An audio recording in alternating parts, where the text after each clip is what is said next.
So, Cassidy, thank you so much for taking the time to chat with us today. Our members who might not know you, just share a little bit about your journey to becoming the public relations manager at Busch Gardens and what your role entails. Yeah, thank you so much for having me. I'm so happy to be here and kind of chat with you a little bit more. But yeah, I'm the PR manager for Busch Gardens Williamsburg and Water Country, USA. So I've actually been with the company for almost 7 years. I started as an intern in college and then have just made my way through different roles on the marketing team and with different parks, both Busch Gardens Tampa and now here in Williamsburg. So I oversee all of our organic social media and then as well as all of our earned media on the PR side. So anytime we're on TV, all of the press releases that our media get in their inboxes, and then our influencer program as well. So that's a little bit of what I do like throughout the year. And then obviously when we have new attractions, play a little bit larger role in that with our media day and grand opening ceremony as well. Really, really exciting stuff, and what a cool place to do that. Busch Gardens has kind of always been known for an incredible mix of theming, world class attractions. As PR manager, how do you see attractions and coasters like Apollo's Chariot and Alpine Guys contributing to the park's reputation among enthusiasts? Yeah, I mean, I think you said it. We're in a really unique place with our park. It's obviously the world's most beautiful theme park, but we also have all of these world-class thrills too that people have known to associate the park with, like Apollos and coasters that have been there for decades now. And so I think those coasters will always be a part of our history, and we showed that with Loch Ness in wanting to keep that going with The Legend Lives On and really committing to keeping that ride in the park. So it's fun because we have all of these iconic thrills that people say, that's my first coaster. I did this 20 years ago with my mom and dad.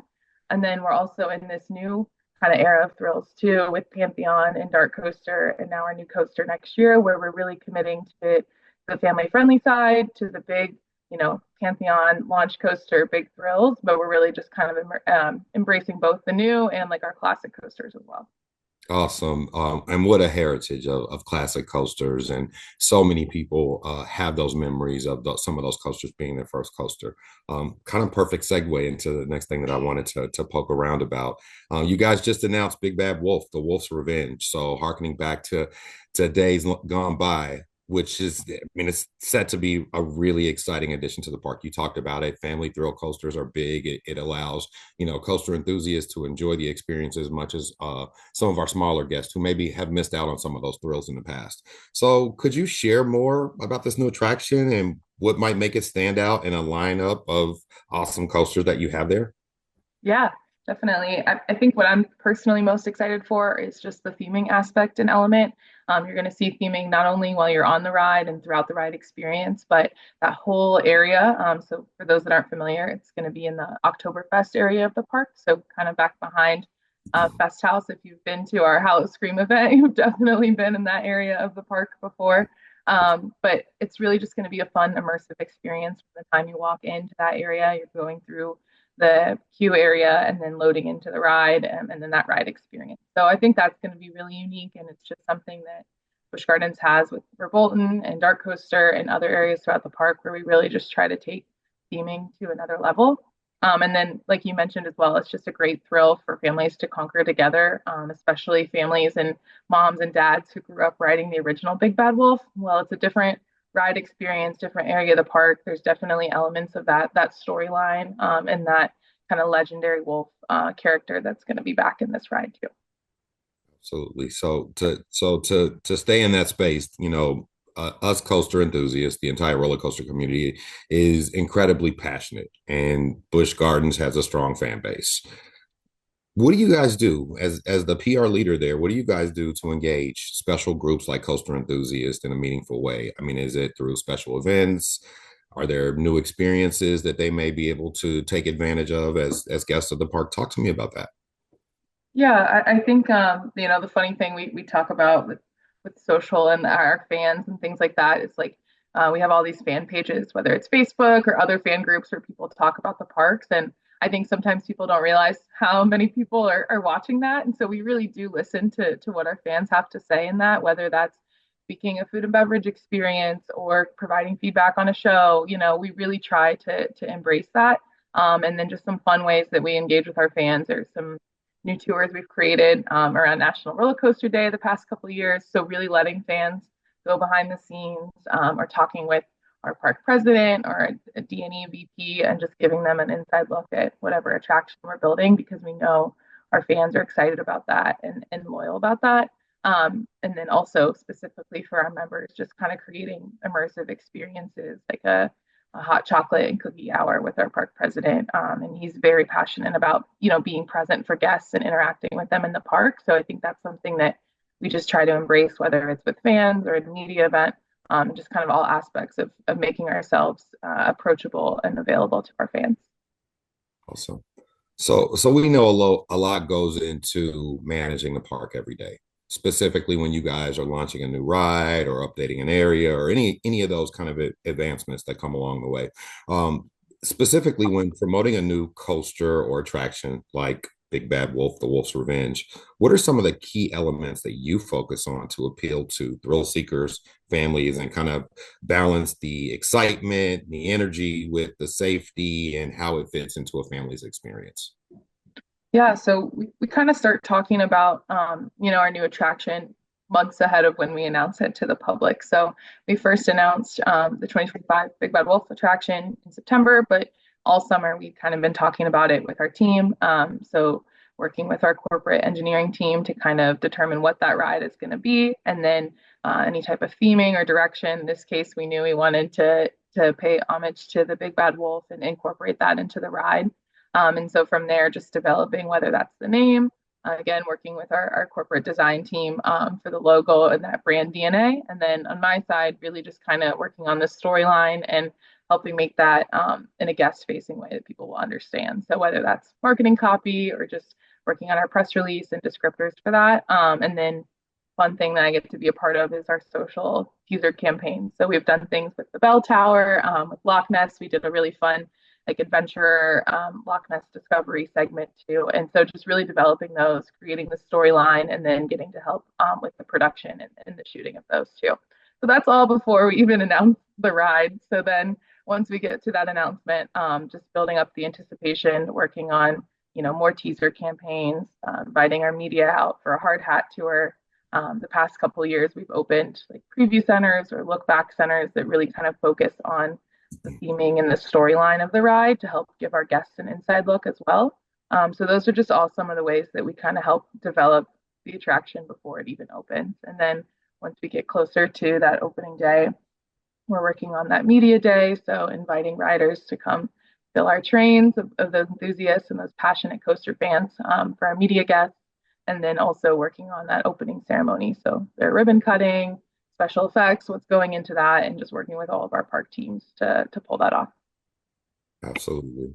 So in your role in PR, I can only imagine the different stories and experiences that you've had in your 7 years with the organization. Working in a PR role for such a beloved theme park must come with some challenges and some rewarding moments as well. Share a memorable story or challenge that you've encountered in your role there, maybe around promoting a new ride or launching a new attraction. Yeah, I'll take it all the way back to to 2018 at Adventure Island. I was in college, and this was probably like I want to say like day 6 or 7 on the job. And we were opening a new water slide at our water park in Tampa. So Vanish Point drop slide. I was pretty new to the industry and knowing like what was really out there. So I had no idea what I was getting myself into. And it ended up being a 40-degree day. It was very cold for Florida, very cold for a water park. And our team kind of had to pivot last minute. And my boss at the time, secured windbreakers for everybody. We had heaters installed at the bottom of the ride, really just trying to make it an exciting experience for people who were coming to ride a slide in very cold weather. So anyway, that was just one of the first times I had seen a media event to that scale, and then just also seeing some of the challenges and little things that we do to kind of pivot and make things better for our guests or for our media, whoever's attending. But that day I got to walk some influencers, some coaster bloggers, people that are still around and creating content and just escorting them and getting to tell them a little bit about the park and the ride, even though I was so new to the role in the team. And then to be here so many years later and really getting to create those days and experiences from start to finish is just a fun full circle moment, but really kind of gives a glimpse at some challenges and also some memorable times that come with media days and just this role. Absolutely. So coasters, your main summer season is a big part of the identity, but also for parks like Busch Gardens, you have your seasonal events. So Hallows Cream is really popular. I think you talked about it a little bit earlier. Talk to me about those kinds of seasonal events, those fan favorite events as well, and how they play into the work that you do. Yeah. So those that are familiar with Williamsburg and the park knows that several years ago we really operated as more of a seasonal park from like March to that Christmas town end time, and Mhm. really didn't do much in January through March. And I think now that that's really changed. I think in 2025 we're going to be closed for 2 weekends of the whole year. So we're really transitioning into a year-round park and year-round operation, and that comes a lot with our seasonal events. So I think it's fun to give visitors a chance and a reason to come back and have different things going on and just really play into whatever holiday or whatever event is happening in the area. So see behind me, Christmas Town is in full swing right now, and I think that that is just another tradition for so many local families to come back year after year and now bring new generations of their family to experience together and just any way that we can create that memory and add more to that visitor experience is really fun. And then for us, like it just always gives us something new to talk about. So we're talking about ice skating shows and hot chocolate right now, but in 4 weeks' time, we'll be talking about beignets and our Cirque show for Mardi Gras. So it really just kind of changes it up for us and gives us something new to talk about on top of all of the normal things that are happening at the park throughout the year. Absolutely, and it is exciting to see that the park will be open year round for folks who sometimes that live in areas of the country like me. I'm in the Midwest, and our parks around here close, and so it's nice to get to experience a park year round. So really Definitely. exciting stuff. Earlier, you talked, Cassie, a little bit about gathering feedback from the community, whether it be your guests, whether it be enthusiast communities or what have you. Can you shed some insight on first how you gather that feedback and maybe an example of how feedback has come back to you all and you've been able to incorporate it into planning in the future? Yeah, I think something for me that I'm lucky to do in my role and just in the community is the very active presence, not just in our park, but with trade organizations like IAPA or helping out at our sister parks down in Florida. So I really get to find myself in the park and with our fans and especially our media very often. And so just talking to them, not only about their experience at our park, but what they've seen success in at other parks and my counterparts across the company, but also just across the industry. So whether that's at Silver Dollar City or one of the Cedar Fair, Six Flags parks, I think we can all just kind of really learn from each other and in taking that feedback in of what works well and maybe what doesn't work so well. And then I know I mentioned this earlier, but just our members, we really do listen to what our members have to say. So whether that's in a survey we send out or reading comments on our social pages, I think that's just something we continually try to evolve, whether that's like our member rewards or offerings, having our park president available to speak with guests and hear their concerns. So I think that's something that we want to continually work on and be able to, enact real change as we see things that maybe need to be tweaked or maybe people aren't happy with. But it's something that we're always kind of evolving into. Absolutely. So I've got to try to peek behind the curtain a little bit. From a behind the scenes perspective, what's one thing about the coasters there or even the park in general that fans would be surprised to know? Well, this is gonna have to rack my brain because I feel like every time I have a fun fact, somebody I was like, wait, I already knew that already. Let's see. Well, I think this is something that's kind of unique to our rides and our park. And it's something that we're not currently offering, but we have in the past. And I've gotten the opportunity to do it down in Tampa. But we've offered an ultimate roller coaster insider tour that involves riding up the lift hill of either Shikra or Griffin, and then walking around the horseshoe of the top of that ride. Oh my gosh. Yeah, so that's more of like a fun offering, but the fact that the public is even able to do that, and hopefully one day we'll be able to offer that again. But that's something I had the opportunity to do on National Roller Coaster Day, and I think it's a little bit more scary than just riding the ride normally, Oh, absolutely. walking up on the top. But I think that that's a fun, kind of behind the scenes fact that there are everyday guests or members that have gotten the chance to do that to a tour. Absolutely. So you've thrown out some names of some awesome coasters. I've got to ask, what's your favorite?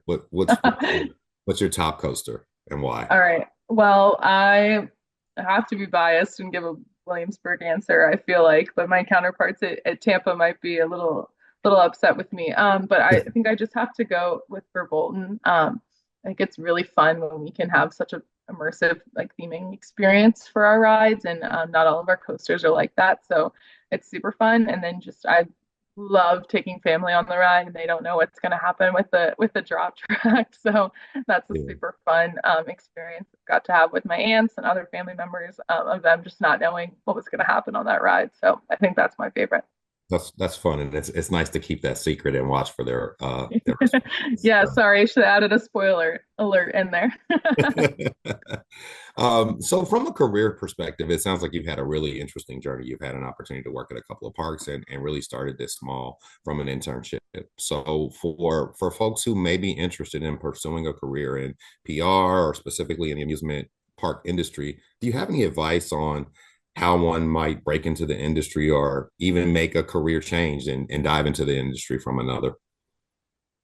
Yeah, I think when I started back in college, I was interested in the attraction industry, but I just didn't know how big it was and how immersive and how close the community is. So when I applied, I was really just looking for an internship in the entertainment hospitality space. And so I was worried that I didn't have enough, theme park experience. I'd never worked in a park, any of that. So I just applied, and I think that's the biggest advice I have is just put the application in. You never know where it's going to land or how it's going to work out.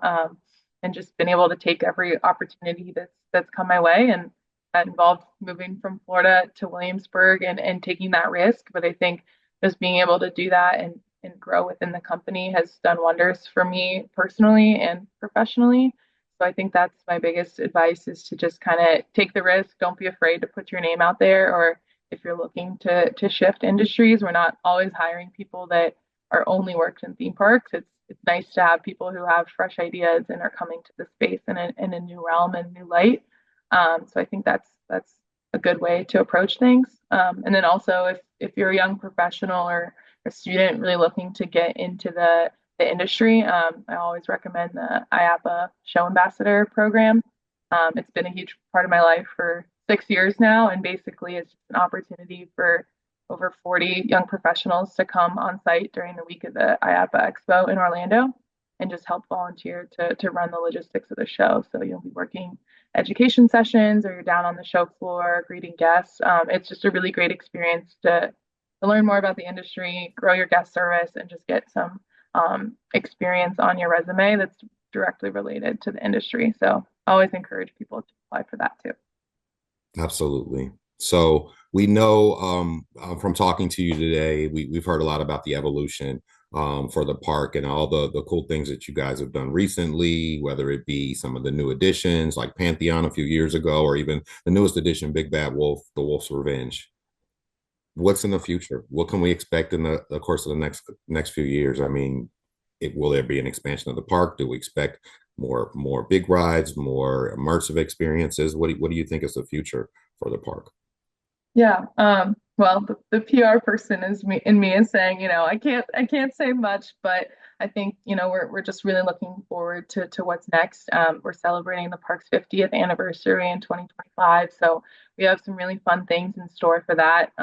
And just adding to our event lineup from there. But then I think, we're looking at what's happened the past 50 years and then what's happening the next 50 years. So I think, you're definitely not seeing the last of coasters and new additions to the park, but also just looking at other ways we can expand and continue to make that experience great. So I know that's not a huge answer, but just stay tuned. Well, we'll be here for the next 50 years and we'll be ready to take on those thrills and enjoy those experiences. Cassidy, what a pleasure it has been today to talk to you. Thank you so much for taking the time to chat with us. Thank you for some of those insights and a little bit of that behind the curtains look. And we look forward to seeing you in person with our organization, Melanin Coaster Network, when we host an event there in 2025. Awesome. Well, thank you so much, Alex, for taking the time to speak with me and letting me come on. It's really great to be able to share a little bit more, and then just as always, hear about all the great work that you and the rest of the MCN team are doing. So thank you. Absolutely. Have a great rest of your day and enjoy your holiday season. Thank you. You too.